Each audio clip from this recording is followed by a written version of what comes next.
छोटा सा परिचय। नाम उमा शंकर। और इस खूबसूरत से बिजनेस को पार्ट टाइम गुरुदेव के माध्यम से बिल्ड कर रहा हूँ। ये मैं जो जॉब करता हूँ, इलेक्ट्रिशियन का जॉब करते हुए इस बिजनेस को कर रहा हूँ। बहुत ही मज़ा आ रहा है, बहुत ही आनंद मिल रही है। मैं चाहता हूँ कि आप लोग भी इस आनंद की भागीदारी बने। तो चलिए हम बात करते हैं, 3 चीज़ों पे बात करेंगे। आरसीएम क्यों करना है, आरसीएम क्या है और आरसीएम कैसे किया जाता है, ये तीनों चीज़ों पे फोकस करेंगे।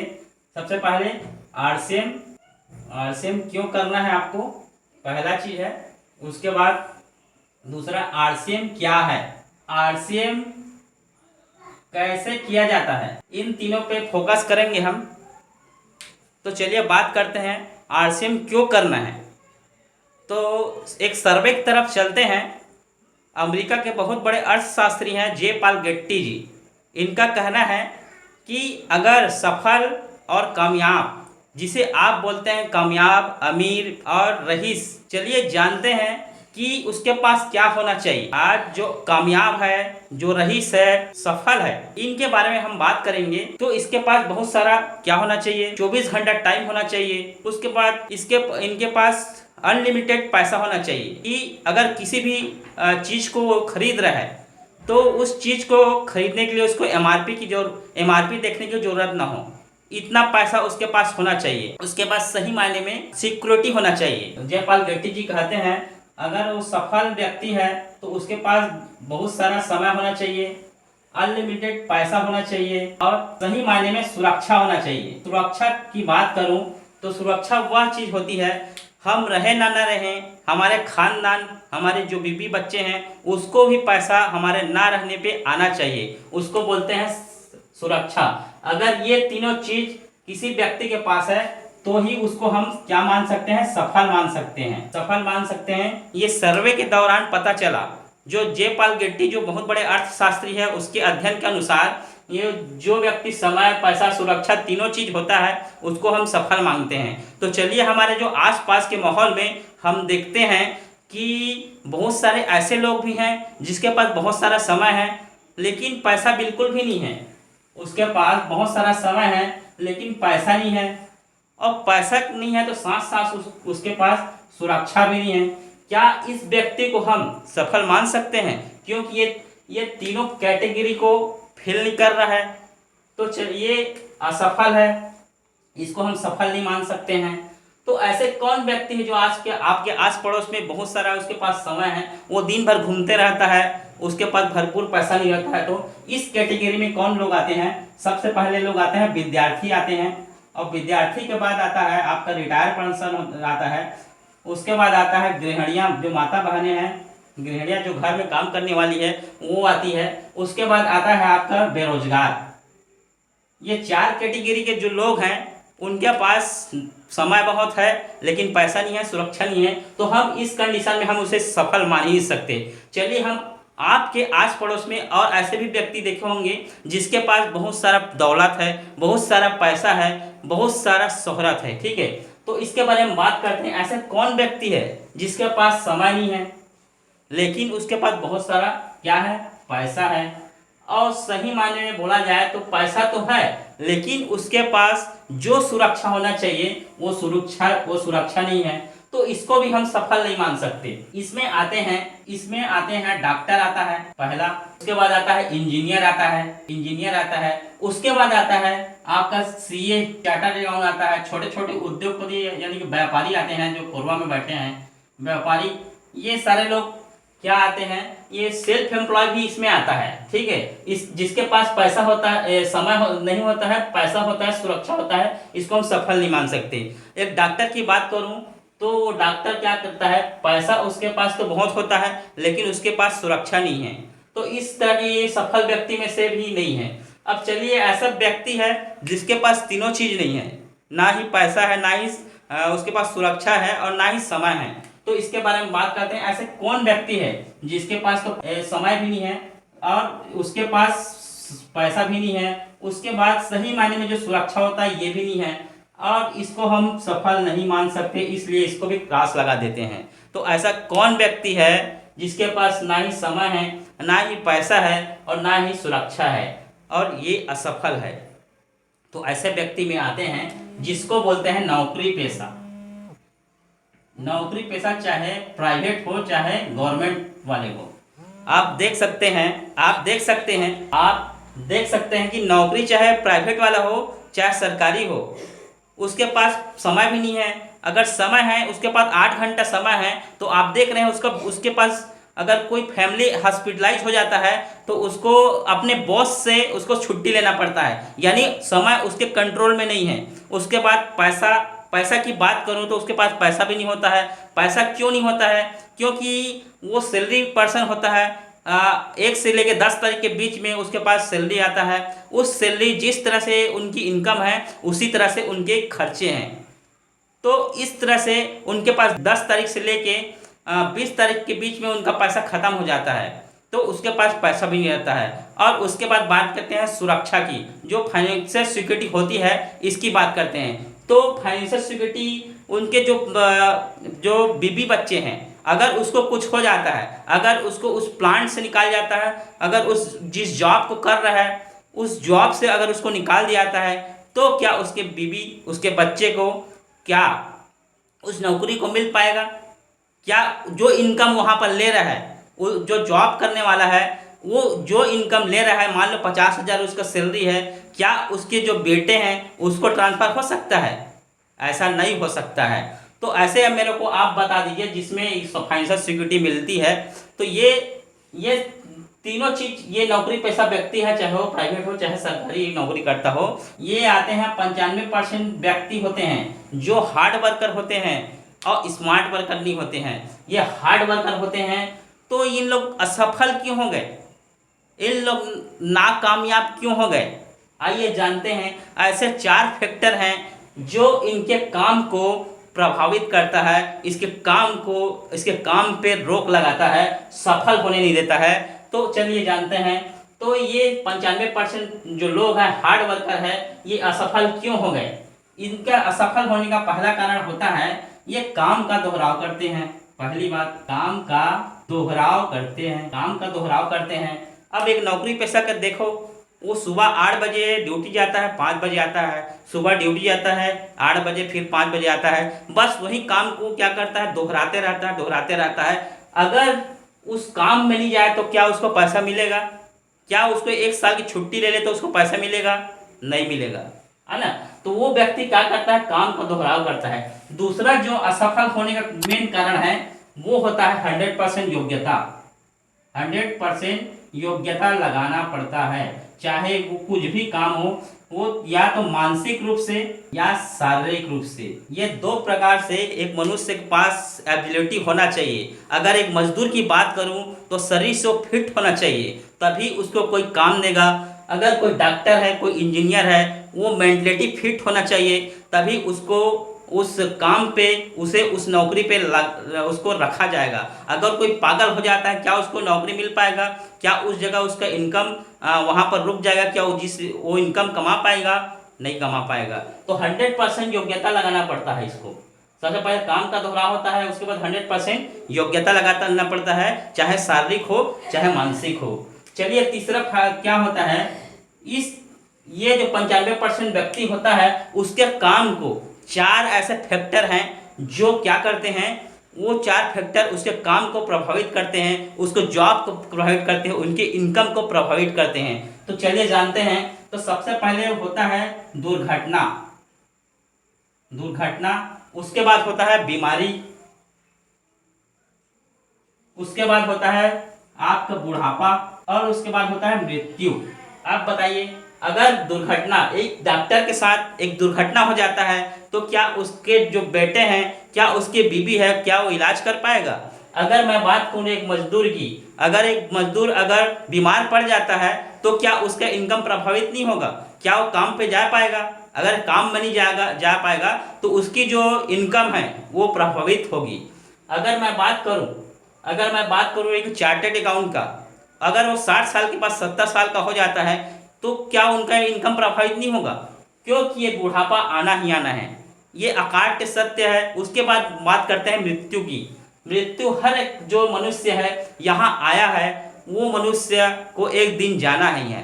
तो क्या अगर एक व्यक्ति यहाँ पर उसकी मृत्यु हो जाती है तो क्या उसकी फैमिली को जो फाइनेंशियल सिक्योरिटी की बात की जा रही है क्या मिलेगी? क्या उसकी इनकम प्रभावित नहीं होगी? होगी। तो इस तरह से ये 4 फैक्टर हैं जो ये 95% व्यक्ति हैं उनके इनकम को प्रभावित करते ही उनके जो जीवन को प्रभावित करते हैं, इसलिए वो सफल के बजाय असफल हो जाते हैं। अब एक फैक्टर और है, इसके बारे में जानते हैं। चौथा ये होता है कि समय और धन का ठहराव होता है। धन का ठहराव, समय और धन का ठहराव। आप जान सकते हैं कि अगर जो पानी कहीं पर इकट्ठा हो गया, अगर वो बह नहीं रहा है तो वो पानी सड़ जाता है। उसी तरह हमारे पास समय और धन का ठहराव होता है, और समय और धन का ठहराव किस तरह से होता है इसके बारे में जानते हैं। तो चलिए हम एक ग्राफ के माध्यम से समझते हैं। समय और पैसे की ग्राफ जो होती है इसके माध्यम से समझते हैं। यहाँ पर मैं ले लेता हूँ समय को और इधर मैं ले लेता हूँ पैसे को। ठीक है जी। अगर एक मजदूर की मैं बात करूं, अगर यहाँ पर वो 8 घंटा काम करता है और इस 8 घंटे का 400 रुपया वो तनख्वाह और क्या बोलते हैं सैलरी लेता है। 8 घंटे काम करता है तो उसको 400 रुपये मिलता है। अगर इस जो बढ़ती जनसंख्या, बढ़ती जो बेरोजगारी और बढ़ती जो महंगाई के कारण अगर उसके घर की जो ज़रूरत है ये 400 में अगर पूरा नहीं होता, उसके सपने 400 में पूरा नहीं होता, तो क्या उसको 800 रुपया कमाने की ज़रूरत नहीं है? उसे 800 रुपया कमाने की ज़रूरत है। तो वो क्या करेगा यहाँ पर? अगर उसको 8 घंटे का 400 मिल रहा है तो वो क्या करेगा, यहाँ पर समय को बढ़ाएगा। समय बढ़ाएगा तभी उसको क्या मिलेगा, यहाँ पर 800 रुपया पैसा मिलेगा। ठीक है, 800 रुपये यहाँ मिलेगा तो यहाँ पर वो समय को बढ़ाएगा। अब वो यहाँ पर 16 घंटा काम करेगा। 16 घंटा काम करेगा तो 800 रुपया उसको क्या होगा, मिलेगा। अब बताइए, महंगाई में उसके बच्चों को भी पढ़ाना है, उसके बीबी के लिए गहना भी लेना है, उसके पापा जी को अच्छा ख्याल भी करना है, अच्छा घर लेना है। इन सारी चीज़ों की खर्चों में आपके सपने पूरे नहीं हो पाएंगे, और 800 में भी आपका घर की जो ज़रूरत है, आपके जो सपने हैं अगर पूरे नहीं हो पाएंगे तो आप क्या करेंगे? आप करेंगे यहाँ फिर समय बढ़ाएंगे। और मेरे भाई यहाँ पर अगर आप 24 घंटा करते हैं, यहाँ पर आप 24 घंटा करते हैं और 1200 रुपया कमाते हैं, तो कोई ऐसा शख्स नहीं है जो 24 घंटा काम करके 1200 रुपया ले सके। तो यहाँ पर क्या हुआ, समय लिमिटेड हो गया, और समय लिमिट होने के कारण उसके पास पैसा लिमिट हो गया। वो ये 1200 एक दिन से में 1200 से 1 पैसा ज़्यादा नहीं कमा सकता है। अगर उसने 24 घंटा काम भी किया तो उसका शरीर जो है साथ नहीं देगा। तो ये 4 फैक्टर हैं जो सफल नहीं होने देता है, जो 95% की श्रेणी में उसको रोक के रखता है, वो असफल हो जाता है और वो हार्ड वर्कर होता है और स्मार्ट वर्कर बन नहीं पाता है। तो इस तरह से आप देख सकते हैं। तो इस तरह के अब चलिए हम जानते हैं कि इस तरह के जो व्यक्ति हैं, ये तो हो गया हार्ड वर्कर हो गया, लेकिन ऐसे भी इस देश में, इस शहर में, आपके आस पड़ोस में ऐसे भी व्यक्ति हैं जो 5% के स्लैब में आते हैं, जिसके पास अनलिमिटेड पैसा है और सही मायने में सुरक्षा है, और उनके पास बोला जाए 24 घंटा 24 आवर्स उसके पास टाइम है। अगर वो ऑस्ट्रेलिया घूम रहा है तो भी उसको सिक्योरिटी, उसके जो बीबी बच्चे को पैसा आ रहे हैं, वो 1 साल से घूमते रहते हैं, फिर भी उनके पास क्या होती है, पैसा आते रहता है। तो ऐसा 5% के बारे में जानना चाहते हैं? चलिए हम बताते हैं 5% व्यक्ति ऐसे कौन हैं जो स्मार्ट वर्कर होते हैं, हार्ड वर्कर नहीं होते हैं। तो चलिए इसकी बात करते हैं, वो 5% व्यक्ति कौन है। तो 5% व्यक्ति में पहला होता है खानदानी रईस।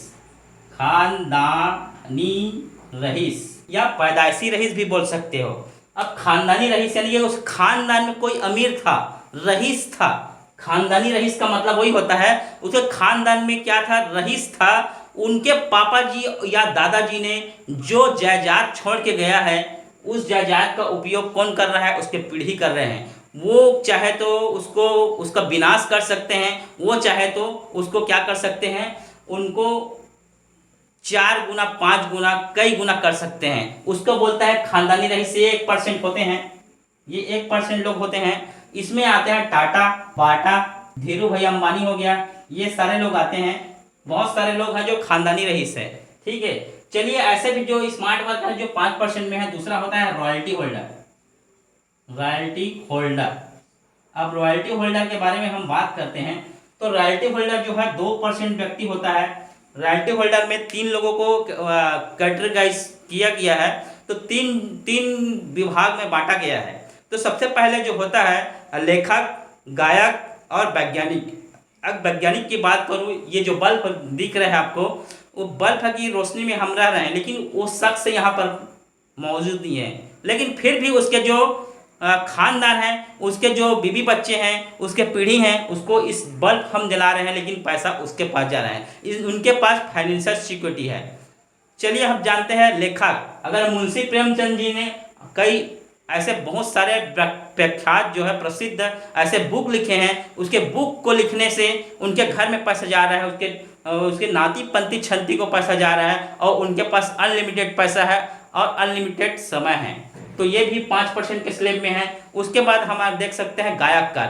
किशोर कुमार की बात करें तो वो एक अच्छा गायककार थे और इस दुनिया से चले गए, फिर भी आज उसके जो नाती पंथी छंती हैं, उसके रॉयल्टी से वो ऐसो आराम की जिंदगी जी रहे हैं। आपको भी चाहिए ऐसा ऐसो आराम। तो चलिए उसका तीसरा जानते हैं। तीसरा क्या होता है? नेटवर्कर। यहाँ पर होता है नेटवर्कर। नेटवर्कर का मैं बात करूँ तो ये भी 2% होता है।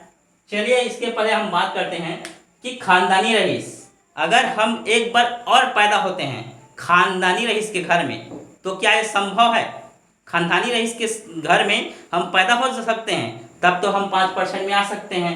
अगर संभव है तो बताइए। संभव नहीं है मेरे भाई, इसका ये रास्ता हो तो आपके लिए बंद हो गया। ठीक है, आप खानदानी रईस के वहाँ पैदा नहीं हो सकते।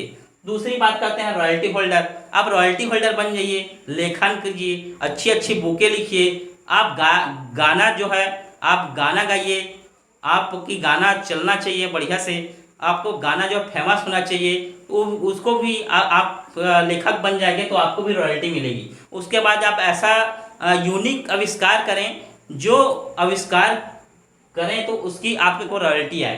क्या ये तीनों चीज़ बन सकते हैं? हम नहीं बन सकते। ये भी हमारा रास्ता बंद। जो गरीब लोग उससे भागते हैं, वो अमीर लोग उससे प्यार करते हैं, उसको बोलते हैं नेटवर्कर। नेट मतलब होता है जाल, और वर्कर मतलब होता है काम करने वाला। काम करने वाला। आपने नेटवर्क देखा होगा, एक दुकानदार का नेटवर्क देखा होगा, एक जियो जो धीरू भाई अंबानी, जो मुकेश अंबानी का नेटवर्क देखा होगा। सारे लोगों का नेटवर्क होता है। एक यूनियन का भी नेटवर्क होता है, सभी लोगों का नेटवर्क होता है। लेकिन आपने ग्राहकों का नेटवर्क देखा है? आज तक कभी नहीं देखा है ना? तो ये जो नेटवर्कर होता है, आप भी एक 95% से लेके 5% में आप भी आ सकते हैं। क्या आना चाहते हैं? तो आना चाहते हैं तो आपको करना कुछ नहीं है, आपको बदलाव करना पड़ेगा। किसमें बदलाव करना पड़ेगा? आपको अपने जो खरीदारी का जो तरीका है उसमें बदलाव करना पड़ेगा, आपके चाल ढाल में बदलाव करना पड़ेगा, आपके जो शैली है उसमें बदलाव करना पड़ेगा, आपके दुकान में बदलाव करना पड़ेगा। तो ये आपने जाना आज आरसीएम क्यों करना है। आरसीएम हमें इसलिए करना है, हमें ये समय, पैसा, सुरक्षा और हम सफल हो जाएं और हमें ये सफल व्यक्ति बनने के लिए हमें आरसीएम करना चाहिए मेरे भाइयों। आरसीएम क्यों करना का आपको जवाब मिल गया। हमको पैसा चाहिए, बहुत सारा समय चाहिए, सुरक्षा चाहिए, ये सारा चीज़ हमको चाहिए, इसलिए हमको आरसीएम करना है। चलिए हम बात करते हैं आरसीएम क्या है।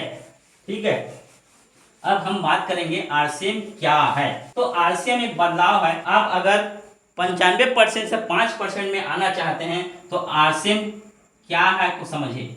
आरसीएम क्या है? तो आरसीएम एक बदलाव है, एक खरीदी में बदलाव है। बदलाव किस तरह से करना है? बदलाव इस तरह से करना है, एक ट्रेडिशनल मार्केट है और उसको बोल देते हैं पुराना बाजार व्यवस्था। पुराना बाजार व्यवस्था। ठीक है, अब इस तरीके से हम लोग क्या करते थे, पुराना हमारे दादा परदादा सारे लोग जो क्या है खरीदारी करते आ रहे हैं। तो ये पुराना बाजार व्यवस्था को हमको चेंज करना है, इसके तरीकों को हमको चेंज करना है। तो यही है आरसीएम क्या है, तो आरसीएम एक बदलाव है। ठीक है, चलिए जानते हैं। यहाँ पर जब आपके दादा परदादा जो है वो सामान खरीदते थे पुराना बाजार व्यवस्था में, उसमें क्या आर्थिक नुकसान होता है इसके बारे में जानते हैं।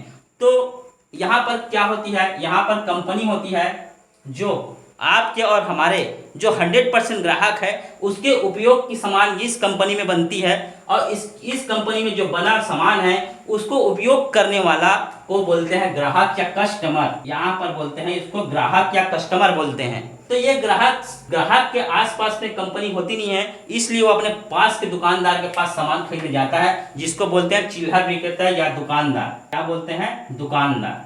उसके पास से सामान खरीदता है। अब ये दुकानदार भी कंपनी जा नहीं सकती है, ये भी अपने से बड़े दुकानदार जो होता है, थोक विक्रेता होता है, उससे सामान लेके आता है। और ये थोक विक्रेता जो है कंपनी जा नहीं सकती है, ना ही अपने घर में सामान बनाती है। ये भी क्या करती है, अपने से बड़े दुकानदार जो होता है डीलर से सामान लाता है। डीलर जो है एजेंट से सामान लाता है। और इस तरह से क्या होता है, इधर का टर्नओवर एजेंट को पता चलता है, और ये कंपनी को क्या करता है, डिमांड करता है कि मेरे को एक करोड़ का सामान चाहिए, 2 करोड़ का सामान चाहिए, इस तरह से। और वो सप्लाई करता है इस मीडिएटर के थ्रू ग्राहक के पास। सर बोलते हैं, मानिकपुरी सर बोलते हैं, ग्राहक हमेशा दूसरों को अमीर बनाता है। ग्राहक हमेशा दूसरों को अमीर बनाता है, याद रखिए, वो खुद अमीर नहीं बनता है। चलिए देखते हैं कैसे। यहाँ पर कंपनी जो है अपना कोई भी प्रोडक्ट निकालती है तो यहाँ पर विज्ञापन होता है। ठीक है, कंपनी और ग्राहक के बीच विज्ञापन होता है, तभी जानते हैं लोग कि ये फेयर एंड लवली है, लगाने का काम आता है, ये लिपस्टिक है, ये कपड़ा है, ये सारे चीज़ उसके दिमाग में वो विज्ञापन बार बार डाला जाता है। वो विज्ञापन हम करते हैं क्या? हम नहीं करते हैं। यहाँ पर बड़े बड़े जो सेलिब्रिटी होता है वो विज्ञापन करता है, जो प्रसिद्ध व्यक्ति होता है वो विज्ञापन करता है, जो क्रिकेटर होता है वो विज्ञापन करता है। और सबसे ज़्यादा पैसा इस विज्ञापन में पैसा जाता है, 30% पैसा सबसे ज़्यादा जाता है। अब बताइए, यहाँ पर अगर 40 रुपये में कुछ भी सामान बना है और कंपनी इतनी बड़ी फैक्ट्री लगाई है, तो उसको क्या है, 10 रुपये कमाने का हक है कि नहीं है? हर प्रोडक्ट के पीछे में 10 रुपये कमाती है और उसे 50 रुपये में यहाँ से निकालती है, तो क्या उस ग्राहक 50 में ही खरीदता है? नहीं खरीदता है। उसको कहीं ना कहीं ये बीच में ही बैठे हैं, इसलिए ये ग्राहक 50 से सामान को 100 में खरीदता है या 100% में खरीदता है। इसके गाड़ी की कमाई ये 50% पैसा यहाँ बट जाता है। अब बताइए, यहाँ इस ग्राहक का आर्थिक नुकसान हो रहा है, और इन 20% व्यक्ति, इन लोग अमीर बन रहे हैं। ग्राहक बोलता है मेरे बच्चे अच्छे स्कूल में जाए, ग्राहक बोलता है मेरे पास अच्छा कार होना चाहिए, अच्छा बाइक होना चाहिए, लेकिन इसके सपने पूरे होते हैं। ये अभागा हमेशा जिंदगी भर 60 साल काम करता है, वो बुढ़ा हो जाता है, लेकिन फिर भी उसके पास पैसा नहीं होता है। क्यों नहीं होता है? ये देखिए, यहाँ पर ग्राहक का 50% पैसा जा रहा है, इन लोग ही मालिक बन रहे हैं, इन लोग की ही पैसा क्या हो रहा है, कमा रहे हैं। फ्लो इधर है, मान लो एक टंकी है, ये पानी का फ्लो किधर है, इधर टंकी में है, ये बहुत सारा छेद है। तो बताइए, अब एक इनकम से आप इतने सारे छेद हैं, तो क्या अमीर बन पाएंगे? नहीं बन पाएंगे। तो इस माध्यम से ये कंपनी भी पैसा कमा रहा है, ये बीच के बिचौलिए भी पैसा कमा रहे हैं, लेकिन ग्राहक कमा नहीं रहा है, ये दूसरों को अमीर बना रहा है। तो इस बात को आप समझिए, इस व्यवस्था को समझिए। चलिए हम 5% में आने के लिए, जो 95% को छोड़ के आने के लिए एक नया रास्ता है, उसके बारे में जानते हैं। तो वो क्या है? उसको बोलते हैं डायरेक्ट सेलिंग,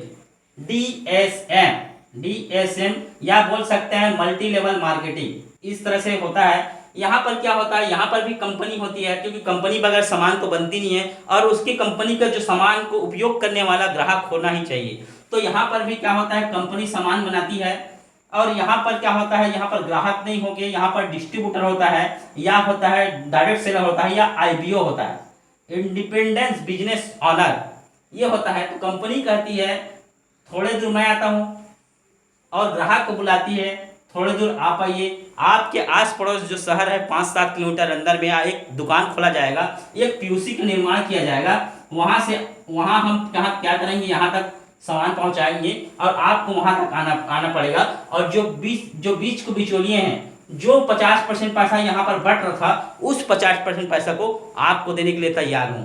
क्या आप लेना चाहते हैं? यहाँ पर भी क्या होता है, 50 के सामान जो है या 50% के सामान यहाँ भी आप 100 में खरीदते हैं। जो यहाँ पर 50% पैसा जा रहा था वो 50% पैसा यहाँ पर बच जाता है और उसमें का जो 45% पैसा है वो आपको एक सिस्टम के माध्यम से आपको रिटर्न किया जाता है। क्योंकि 5% पैसा ये कंपनी की अधिकृत सेंटर होता है, इसलिए आवागमन में खर्चा होता है, और ये 45% पैसा आपका होता है, इसलिए आपको रिटर्न करता हूं मैं बोलता है।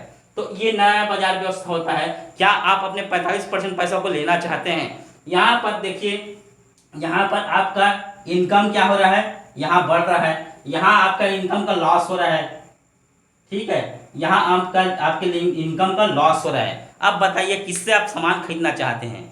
तो इस तरह से ये बाजार व्यवस्था है। आप अगर 95% से लेके आप 5% में आना चाहते हैं तो इस व्यवस्था में आना पड़ेगा। अगर आप 95% में ही रहना चाहते हैं तो इस व्यवस्था से ही आप सामान खरीदते रहें। चलिए, इसके फायदे भी हैं। हम इससे यहाँ से सामान खरीदते हैं, डायरेक्ट सेलिंग से सामान खरीदते हैं, तो हमको क्या क्या फायदा होता है, हमको क्या क्या लाभ होता है, इसके बारे में जानते हैं। ठीक है, तो इसको मैं मिटा देता हूँ। क्या होता है, खरीदारी करने के दो तरीके होते हैं। एक तो होता है परचेस करने का और एक बोलने का। तो ये हम सबसे पहले जानते हैं, परचेसिंग पावर में आता है, तो ये होता है खरीदारी लाभ। तो अगर हम डायरेक्ट सेलिंग से अगर सामान खरीदते हैं और ट्रेडिशनल दुकान से सामान खरीदते हैं, दोनों में क्या क्या आपको फायदा होता है देखते हैं। तो सबसे पहले यहाँ फायदा, डायरेक्ट सेलिंग में अगर सामान खरीदते हैं तो यहाँ आपको होता है 100% शुद्ध सामान मिलता है। 100% शुद्ध सामान मिलता है। क्या आपको 100% शुद्ध सामान गाना बाजार व्यवस्था या ट्रेडिशनल मार्केट में मिलता है? नहीं मिलता यहाँ।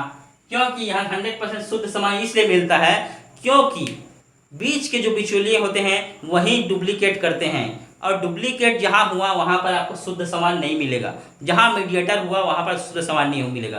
क्योंकि हमारा जो कंपनी है, कंपनी सीधा हमको सामान मिलता है, इसीलिए वहां पर किसी तरह का मिलावट नहीं होता है, इसलिए यहाँ पर 100% शुद्ध सामान मिलता है। दूसरा जानते हैं, यहाँ पर आपको स्वास्थ्य लाभ, यहाँ पर आपको स्वास्थ्य लाभ होता है।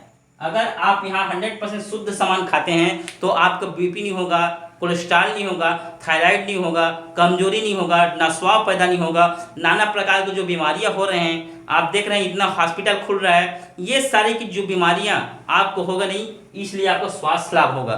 तीसरा फायदा जानते हैं क्या है? तीसरा फायदा होता है आपको एमआरपी में आपको 10 से लेकर 20% तुरंत डिस्काउंट दिया जाएगा, तुरंत छूट दिया जाएगा। आपको एक एग्जांपल के माध्यम से आप समझाता हूं मैं। ये देख सकते हैं, ये एक फेयर एंड साइन हमारे जो डायरेक्ट सेलिंग कंपनी की है। अगर इसकी एमआरपी मैं बता दूं, इसकी एमआरपी 85 रुपया है, तो ये आपको मिल सकता है 70 रुपया में, 65 रुपया में। ये आपका 10 से 20% डिस्काउंट है। ठीक है, चौथा फायदा ये होता है, जिस तरह से आप गैस लेते हैं तो सब्सिडी आता है, वैसे ही यहाँ पर आपको कैशबैक मिलता है।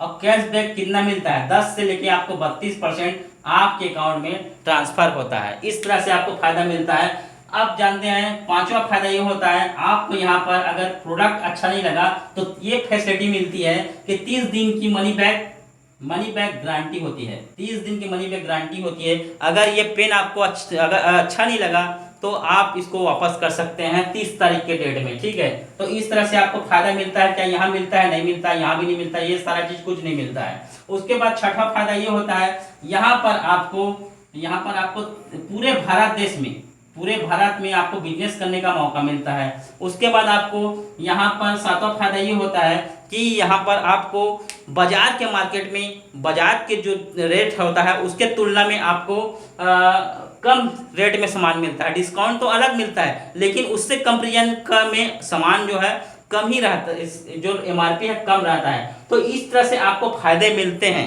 चलिए हम जानते हैं ये कंपनी क्या है। हम सोच रहे हैं इस कंपनी है क्या, इसके बारे में जानते हैं, इनकी कंपनी का बैकग्राउंड जानते हैं, ये कहाँ पर है, ये सारा चीज को हम जानते हैं। इतना सारा फायदा तो मिलता है, लेकिन इसको लेना भी कैसा है इसको भी जान लेते हैं। तो सबसे पहले इसको लेने के लिए क्या करना पड़ेगा ये बता देता हूं मैं। इसको लेने के लिए आपको जिस तरह से गवर्नमेंट का गाइडलाइन होता है, बैंक में अकाउंट खुलवाते हैं, केवाईसी ओके होता है, उसी तरीका से आपको यहाँ पर भी आधार कार्ड आपको ऑनलाइन देना पड़ेगा। ऑनलाइन आपका फॉर्म भराएगा, यहाँ आधार कार्ड देना पड़ेगा।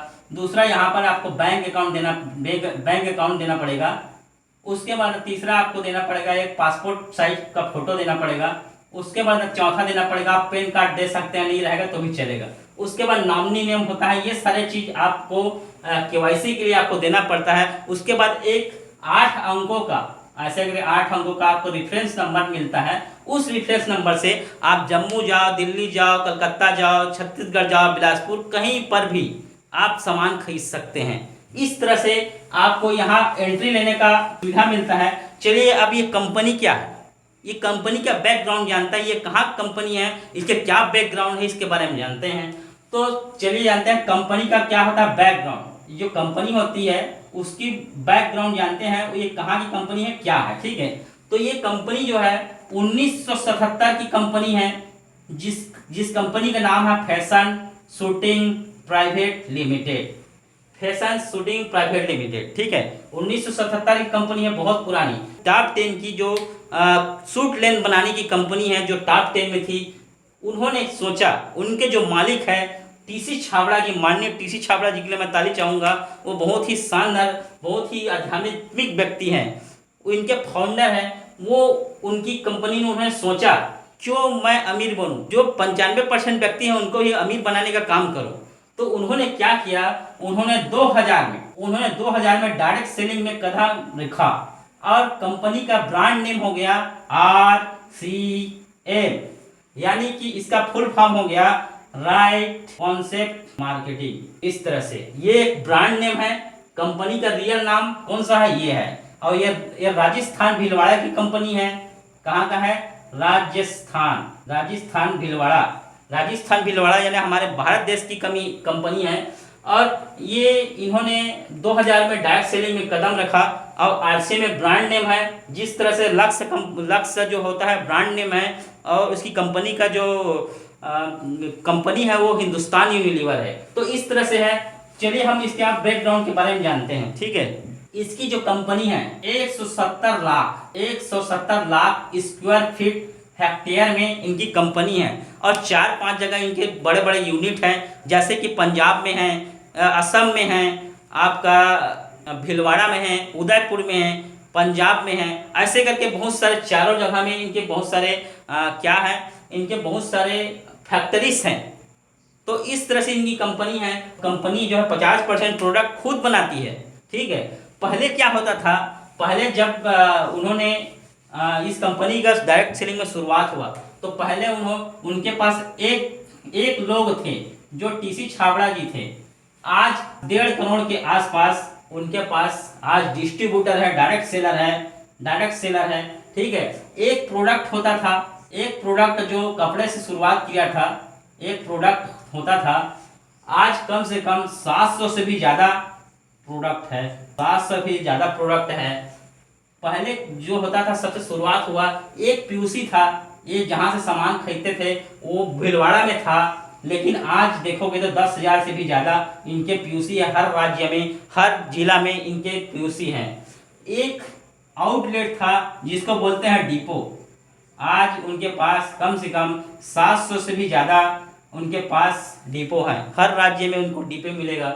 इस तरह से इनके पास है। आप क्या बताऊं इनके बैकग्राउंड के बारे में, ये स्वदेशी कंपनी है। आप जरूर 95% में यहाँ पर आने की कोशिश कर सकते हैं। ये कंपनी का बैकग्राउंड है। ये तो खरीदी का ताकत मैंने आपको बता दिया। तो परचेसिंग पावर और स्पीकिंग पावर, इस दोनों पावर को हम यूज करके हम क्या कर सकते हैं, हम आगे बढ़ सकते हैं। तो चलिए खरीदी करने पे हमको क्या क्या मिलता है इसके बारे में हम जानते हैं। तो अगर आपने, ये हुआ शॉप, ये आपने ट्रेडिशनल मार्केट या शॉप से सामान खरीदा और आपने RCM से सामान खरीदा, यहाँ से आप सामान खरीदते हैं और आपका काम खत्म हो जाता है। लेकिन RCM से आप सामान खरीदते हैं तो यहाँ पर आपका काम चालू होता है। आप मान लेते हैं अगर आपने 4,000 का प्रोडक्ट यहाँ RCM से खरीदा, तो यहाँ 4,000 का प्रोडक्ट आपने खरीदा, तो ये MRP में कितना हो जाएगा, 5,000 का आपको सामान मिलेगा। यहाँ पर आपको 5,000 का सामान मिलेगा। तो आपका बचत क्या हो गया, 1,000 हो गया। यहाँ पर 1,000 बचत हो गया। एक माह में 1,000 बचत हुआ, ठीक है। तो आपको 12 माह में कितना हुआ, ये 12,000 हो गया, हुआ ना। 12 माह में 1,000, एक महीने में 1,000, तो 12 माह में 12,000 हो गया। यहाँ पर आप 12,000 रुपया बचा रहे हैं एक साल में। यहाँ क्या बचा रहे हैं, 0 बटा सन्नाटा। इसका जो कमीशन होता है, मान लीजिए इसका मैं 4,000 का मैं 20% लेता हूँ, ठीक है, इसका 20% लेता हूँ, ये 12,000 का, ये 12,000 का 20% लेता हूँ तो कितना हो जाता है, देखिए 2 दूने 4 हो गया और ये हो गया, ठीक है। अब ये मैं 1 शून्य 2 शून्य 3 शून्य, ठीक है, ये 3 शून्य 1 4 शून्य। अब इसको मैं डिवाइड कर देता हूँ 100 से, 1 शून्य काटता हूँ, 1 शून्य काटता हूँ, 1 शून्य काटता हूँ, 1 शून्य काटता हूँ, तो ये कितना होता है, 1400। अब बताइए, ये 1400 SIP डालने के बाद आप क्या करते हैं, उसको आप जमा कर देते हैं, जमा कर देते हो, बहुत सारा पैसा होता है। आप 18,000 के आसपास यहाँ बचाते हैं, क्योंकि बड़ा अमाउंट में मैंने नहीं लिया, आपको मैं 1400 ही इसमें यहाँ पर बता के दिखाया। तो इस तरह से ये परचेसिंग का आपका पावर है, आप यहाँ बचा सकते हो पैसा। एक साल में 36,000 5,000 खरीदारी करते हैं तो 60,000, इस तरह से आप बचा सकते हैं। चलिए, हम मनुष्य हैं, हमारे पास स्पीकिंग पावर होता है, एक बोलने की जो पावर है, इसके बारे में हम जानते हैं। चर्चा करने की जो पावर है उसको जानते हैं, है ना। ये तो हमने आपने खर्चा और चर्चा, ये आप चर्चा देख रहे हैं, खर्चा तो आपने देख लिया। आपके खर्चा करने से आपके पास बहुत सारा जो पैसा है बच सकता है। तो चलिए हम जानते हैं कि खर्चा करने से हमें क्या क्या फायदा, चर्चा करने से हम क्या क्या फायदा करें। तो चर्चा हम तो ऐसे ऑलरेडी करते हैं। कैसे करते हैं हम चर्चा, इस तरह से करते हैं, अगर हमने कोई बाहुबली पिक्चर देख के आया तो हमें अच्छा लगा तो उसको हम चर्चा करते हैं कि अरे बाहुबली पिक्चर बहुत ही शानदार पिक्चर था यार। क्या आपको वहाँ पर फायदा होता है? अगर आपका किसी जो फैमिली है वो हॉस्पिटलाइज हो जाता है, तो आप कोरबा में कहीं भी जाते हैं, तो अगर हरीश नायक के पास या किसी डॉक्टर, प्रसाद डॉक्टर है या किसी डॉक्टर के पास जाते हैं, कोई पूछता है अरे यार डॉक्टर कौन सा अच्छा है, तो आप फ्री में उसको बताते हैं कि आप फ्री में डॉक्टर का विज्ञापन कर देते हैं। आपको कुछ मिलता है क्या?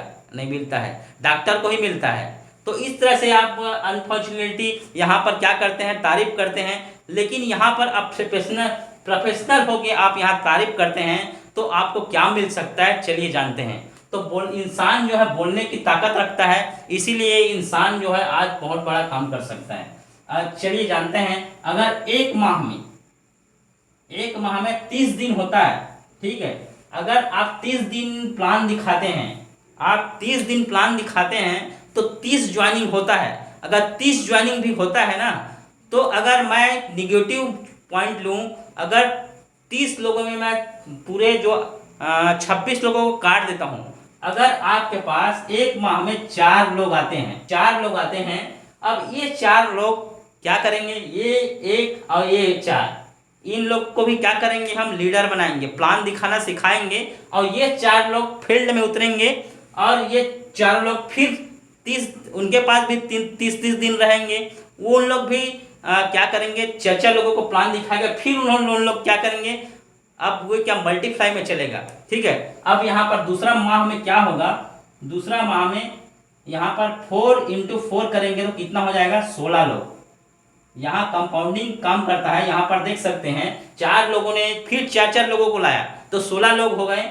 अब तीसरा माह में देखते हैं, तीसरा माह में अगर 16 लोगों ने फिर 4 लोगों को लाया तो कितना हो गया, आपका हो जाता है 64 लोग, ठीक है। ये नेटवर्क बढ़ रहा है, आप देख सकते हैं, ये हुआ। अब चौथा माह में अगर आपको फिर 64 लोगों ने फिर 4 लोगों को लाया तो यहाँ पर आपको हो जाता है, आपको 256 हो जाता है। ये सारे लोगों को मिला देंगे तो 340 लोग हो जाते हैं। अब 340 लोग होते हैं तो ये 340 जो लोग हैं, ये क्या करेंगे, 2-2 हज़ार का भी अगर परचेस करेंगे यहाँ पर, तो आपको ये बड़ा अमाउंट मैं दिखाना चाहूँगा। अगर 2-2 हज़ार का भी, अगर आप 2-2 हज़ार यानी कि पैसा नहीं है, यहाँ 2-2 हज़ार भी ये अगर आप करेंगे तो ये 4,000 का पैसा रुपया का होगा, ठीक है। ये 2,000 बीवी का अगर खरीदता है तो इसको हम देखते हैं कितना होता है।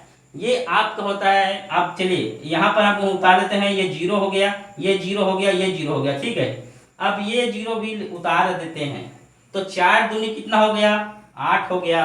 ठीक है, अब 3 दूनी कितना हो गया, 6 हो गया। हो गया, अब कितना होगा, इकाई, दहाई, सैकड़ा, हजार, 10,000, लाख। आपका जो टोटल बिजनेस होता है 6,80,000 का होता है। अगर मान लेते हो आप यहाँ पर होते हैं, जैसे कि मैं यहाँ पर उमा शंकर हूँ और यहाँ पर मेरा एक पैर है जिसको बोलूँगा मैं ए लेग और इसको मैं बोलूँगा बी लेग। ठीक है, यहाँ पर टोटल जो बिजनेस होता है 6,80,000 का बिजनेस होता है मेरे से। 6,80,000 का बिजनेस होता है मेरे भाई। अगर 1 लाख में, अगर एक लेग में बांटूं तो मैं यहाँ पर हो जाता है 3,50,000 का जो बिजनेस होता है, ये एक तरफ होता है। और एक तरफ जो बिजनेस होता है वो होता है आपका 3,30,000 का बिजनेस इधर होता है। ठीक है, तो ये यहाँ पर मेरे को पिन मिलता है प्लेटिनियम। रॉयल्टी का जो परसेंट होता है वो यहाँ पर 6% रॉयल्टी मेरे को मिलता है। ठीक है, अब चलिए हम इसका कैलकुलेशन करेंगे। अगर ए लेग में हमारे जो टोटल बिजनेस कितना हुआ, इतना हुआ, टोटल जो पूरा ग्रुप का है ये इतना है। ठीक है, 6,80,000। अगर मैं ए लेग का करता हूँ, ठीक है, ए लेग में हमारा बिजनेस था 3,50,000। ठीक है, अब इसको आपको निकालने के लिए ये 6% होता है आपका। ठीक है, अगर इसको निकालने के लिए ये हमारा जो टोटल बिजनेस है ये 6,80,000 का है। ठीक है, अब मैं अगर इसको निकालने के लिए आपको क्या करना पड़ेगा, आपको वो जो स्लेब है वो पता होना चाहिए। ठीक है, ये पूरा बताऊंगा। यहाँ पर 3,50,000 का है, यहाँ पर 3,30,000 का है। ठीक, यहाँ पर अब इसको हमको निकालने के लिए अगर हमारा टोटल इतना है तो हमको ए लेग का जो होता है 3,00,000, ये हो गया 50,000। ठीक है, ये 6% में आता है। और बी लेग का जो कमीशन होता है, जो बी लेग है उसका देखते हैं 3,30,000 ये होता है। ठीक, ये होता है हमारा 3% रॉयल्टी। नहीं, ये हम आपका ये हो जाएगा परफॉर्मेंस बोनस हो जाएगा। ठीक है, ये रॉयल्टी में नहीं जाएगा क्योंकि यहाँ पर डिफरेंस आपको मिलता है परफॉर्मेंस बोनस। आप याद रखिएगा, यहाँ पर परफॉर्मेंस बोनस होता है जो 3% होता है, 3% होता है। अब इसको निकालने के लिए आपको क्या करना पड़ेगा, यहाँ पर आपको याद रखना पड़ेगा 100 से लेके 4,999 का आपको कितना मिलता है, 10% मिलता है। ठीक, उसके बाद आपको 5,000 बिजनेस वॉल्यूम का आपको 12% मिलता है। उसके बाद आपको 10,000 बिजनेस वॉल्यूम का आपको 14% मिलता है। आपको 20,000 बिजनेस वॉल्यूम का आपको 16.5% मिलता है। अगर आपको 40,000 बिजनेस वॉल्यूम का आपको 19% मिलता है। आपको 70,000 बिजनेस वॉल्यूम का आपको यहाँ पर 21.5% मिलता है। अगर 1,15,000 होता है तो आपको मिलता है यहाँ पर 24% मिलता है। 1,70,000 होता है तो यहाँ पर आपको मिलता है 26.5% पैसा मिलता है।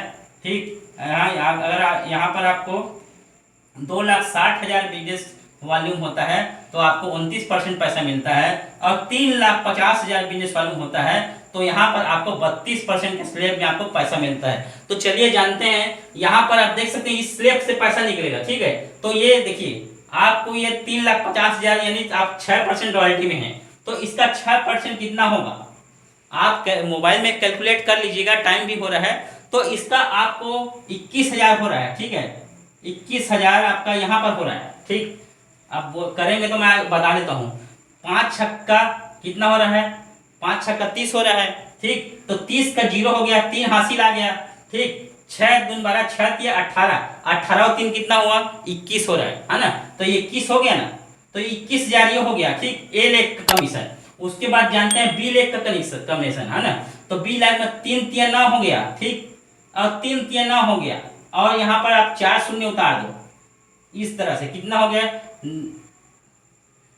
यहाँ पर आपका 9,000 होगा, एक शून्य नहीं रहेगा, 9,900 रुपये यहाँ हो गया।